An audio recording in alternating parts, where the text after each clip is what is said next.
महाराष्ट्रातील 3.5 शक्तिपीठातील एक पूर्णपीठ माहूरची रेणुका देवी आहे. माहूरला रेणुका मातेच्या मूर्तीऐवजी तांदळ्याची म्हणजे मुखवट्याची पूजा केली जाते. यामागे असलेली एक कथा मोठी मनोरंजक तेवढीच अलौकिक देखील आहे. या कथेत भगवान विष्णूचे अवतार परशुरामाचा संदर्भ येतो. तोही अतिशय महत्त्वाचा आहे. एका पौराणिक दाखल्यानुसार माता पार्वतीने कुळण देशाच्या राजाच्या पोटी जन्म घेतला. तिचे नाव रेणू ठेवण्यात आले.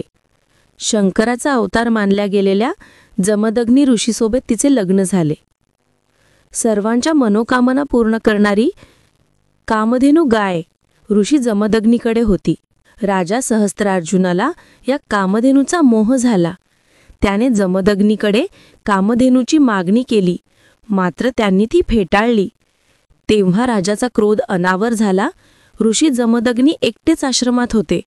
त्यांचा पुत्र परशुरामही तिथे नव्हता. जमदग्नी पुत्र परशुराम आश्रमात नसल्याची संधी साधून सहस्त्रार्जुनाने आश्रमावर हल्ला केला. जमदग्नीला ठार केले आणि कामधेनू हिरावून नेली. त्यानंतर पुत्र परशुराम तिथे आला.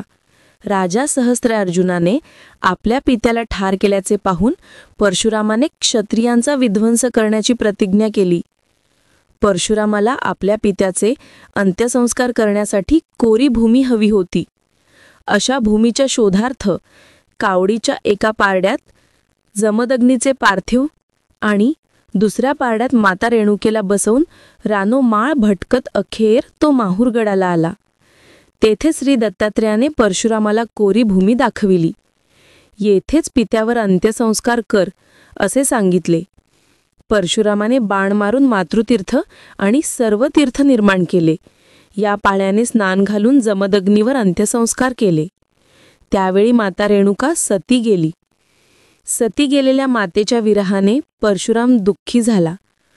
तोच आकाशवाणी होऊन तुझी आई जमिनीतून वर येईल, फक्त तू डोळे मिटून तिचे स्मरण कर, डोळे उघडून पाहू नको असे त्याला सांगण्यात आले.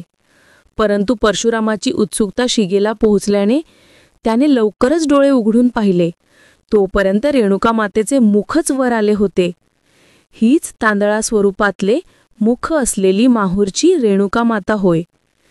त्यामुळेच या शक्तिपीठात आजही रेणुका मातेच्या तांदळ्याची पूजा केली जाते. आणखी एका कथेनुसार क्रोधाविष्ट पित्याच्या आज्ञेवरून परशुरामाने आई रेणुकेचे शीर उडवले होते. ते माहूरगडावर येऊन पडले असा भाविकांत विश्वास आहे. नंतर परशुरामाने पित्याकडून वर मिळवून आईला पुन्हा जिवंत केले अशी कथा सांगितली जाते.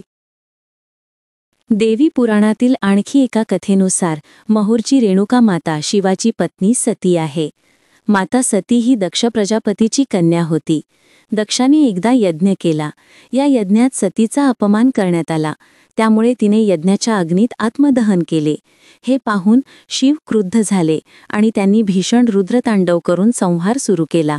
शिवतांडवाने सृष्टीचा संहार होणार हे पाहून भगवान विष्णूंनी सुदर्शन चक्र चालविले.